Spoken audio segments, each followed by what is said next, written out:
All right, I got a Savage 17 HMR here. This is a 93 R17. So I actually reviewed one of these a couple years ago, my very own, but mine was one of the original ones when they first came out with that cartridge. And it has the skinny barrel and the synthetic stock. I'll put a link in the description to that video if you want to check it out. But this is the wood stock. This is also a much newer one. I'm not sure the age on this exactly, but it's fairly current production. And it is a bull barrel, so it's got the thicker barrel on it. And the crown also looks different. Probably not getting it too well on camera there, but it's got some sort of target crown on it there. Or I may be using the wrong terminology by saying target crown, but it's definitely got something different on it than mine. And before I forget, this is on loan to us by Andrew Wilson. The dude is amazing, loaning me all these rifles and whatnot for reviews. Really appreciate that, Andrew. Thanks again, man. If you guys see him in the comments, be sure to say hi and give him a thumbs up. So he's got some sort of SIG scope on here. It's a 3-9 by 40. And I had good luck with this stuff through my 17, so that's what we'll be shooting here today. Jesus, the spider's trying to get me. I was like, I don't know, his web was attached to my arm and it was getting closer and closer. I don't even know what that thing is. I don't think it's anything dangerous. Anyways, they shoot pretty good out of mine, so they should do well out of this one. Plus, that's what I have an abundance of, so that's what we'll use here today. And then, unlike mine, because this one's newer, has the AccuTrigger. I have not got to shoot one of these yet, so I'm looking forward to that. And we got some sort of bipod on here and sling, obviously. So other than that, it's all factory. Just got a nice bipod on there, and well, obviously the scope. Now, I'm not going to say this is like top tier wood or anything, but this to me feels like a real nice wood stock. Good stippling there. Real nice finish, super smooth all over with great stippling. The bolt is a lot smoother than mine, so as I said, mine was one of the first ones when they came out. I bought it like the year that they came out with that cartridge or the year after.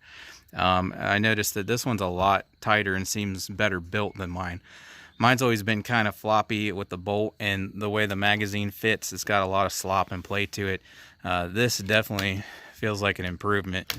You can see I'm doing this one-handed here, no issue with the rifle coming off the table or anything like that. So I'm actually really impressed with the quality of these newer ones compared to mine. I don't have any issues or complaints with mine, but this one definitely feels more refined. Now, he said a buddy of his sighted this in, I believe, for 100 yards, he said, so I'm just going to go ahead and check zero real quick, but we will be shooting at 50 yards right here. All right, we'll go ahead and take 5 shots here at 50 yards. I got the GoPro down there, so hopefully you guys can see those little holes punching into the target. All right, so I guess I'll just go for the top right target next to the head.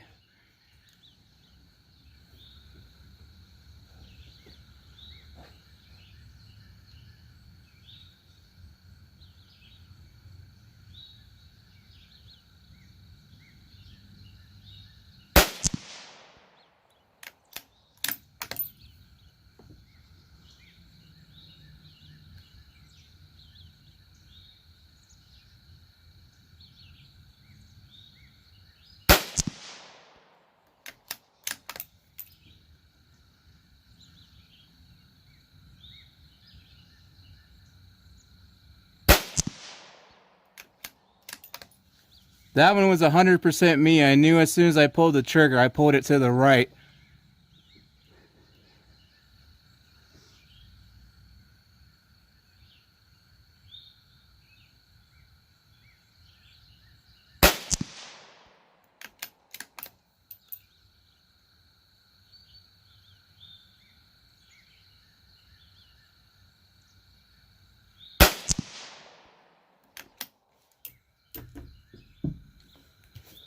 All right, so there's our group. Like I said, that was 100% me. Before it even hit the paper, as soon as I pulled the trigger, I knew. I pulled off to the right. So there's our 4 decent shots. Now I can tell you, I never seem to do that good off of bipods. For some reason, they're a little shaky to me compared to my bag. Of course, my bag isn't perfectly steady either. But I could see that here, even at 50 yards, my crosshairs were moving around on that yellow. So not perfectly steady, and we still printed this. And that, I'll measure it for you guys, but that's definitely under an inch there. So let's try 100 yards. Thankfully, the wind has mostly died down. It was pretty windy earlier. So thankfully it's died down here for the 17 HMR, because you know the wind blows those little 17 grain bullets around pretty bad. All right, so there you go, 100 yards. Now it was low at 50, but it should be if it's zeroed for 100. So let's see what happens. Top left target.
Well, I did my best. Let's go see what the damage is. Like I said, I was moving at 50, so if I was moving at 50, I'm definitely moving at 100. Alright, so there's the group. As I said, at 50 yards, I was moving around inside the yellow, but here at 100, I could see I was coming outside of the yellow in my crosshairs. So I feel like, again, I pulled one to the right probably, so that's probably that one there. So that should probably be up there more, which would be about an inch group. But as it is now, we're a little over an inch because of that one. But that's not bad considering my movement. I was moving around an inch or more taking those shots. So take that into consideration there. It should shoot a lot tighter than that if you can take movement out of the equation. Real quick here before my battery dies, I still have a gong set out there at 200 yards. Got the GoPro down there for you guys, and we'll take some shots and get some hits on that real quick.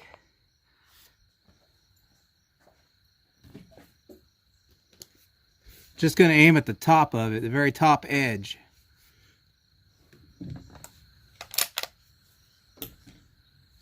Not trying to be accurate or anything.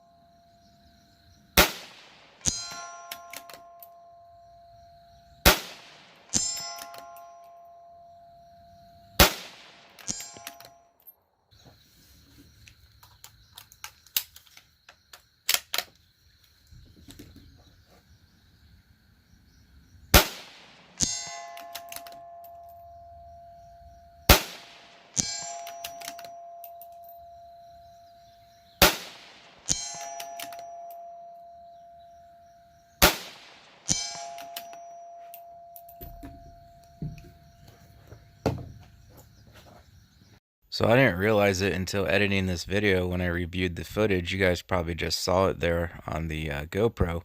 But those last 4 shots, I rapid fired about a 3-inch group, 200 yards there. So that's pretty good. And it had not been for that one little flyer that went low there, is probably about an 1.5-inch group. They were almost touching there. So in case you guys missed that, I just wanted to point that out. That was a really tight group considering I was just slinging them down there fast at 200 yards. So I think shoots pretty good. Sounded like I might have missed one. I'm not sure. But part of the way through there towards the end, and certainly the last 4, probably the last 6, I started aiming at that right next to that top left ear because I thought I remembered that maybe it was still a little bit right for me. So I don't know if I did miss off to the right on one or what. Obviously, those were rush shots. Like I said, camera's dying. So the last 4, 5, 6, I aimed at the top left edge of that ear there. So wherever those were going, that's where I was aiming. But you could see from the target at 100 yards that it's still a little bit low and slightly right for me. So again, I'm not sure where it's hitting at. First few shots I heard dings, then I thought I might have heard a miss. So then I started aiming off to the left a little because it was a little right for me at 100. So the last four, 100% for sure, I was just aiming right here. But I don't know what ammunition that rifle was sighted in for, so probably not what I'm using, which is why I'm not going to touch it. So it's really close.